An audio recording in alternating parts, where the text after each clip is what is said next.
Today here we're on site doing a 2,500 square foot interior slab pour utilizing the MX Fuel line of products. Then we'll come back with an 8-foot vibra screed going over it up to this line here. From this line, it pitches down 8 foot to the trench drain. When I first heard about the MX Fuel, I was a little skeptical.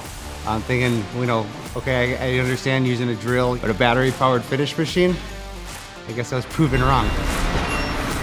Everyone knows you have problems with gas-powered motors.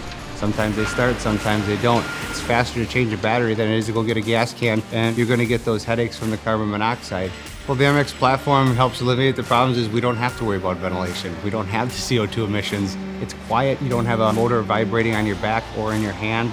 You don't have the CO2, the gases coming at you, all that stuff, and the noise. I can communicate to the guy right next to me because we don't have those motors blowing the heat again, blowing the exhaust right at the user. Kind of nice to go through the whole pour, not get a red face, headaches, start to finish. You can use battery powered. It's so much nicer. We were doing the job and my boss even said to me, he goes, boy, this is the quietest pour I've ever been on.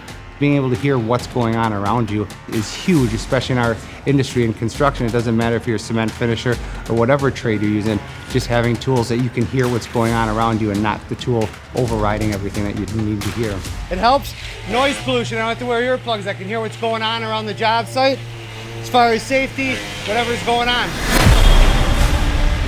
Never stopped all day long.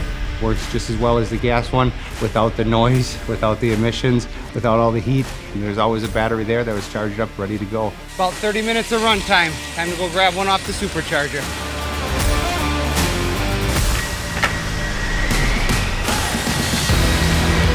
I don't know of any other company that makes a battery-powered finish machine, battery-powered vibra strike-offs, anything like that. The ability to use a battery and have it last for the time that you need it. It's pretty wild that there's battery-powered equipment out there that you can finish concrete with.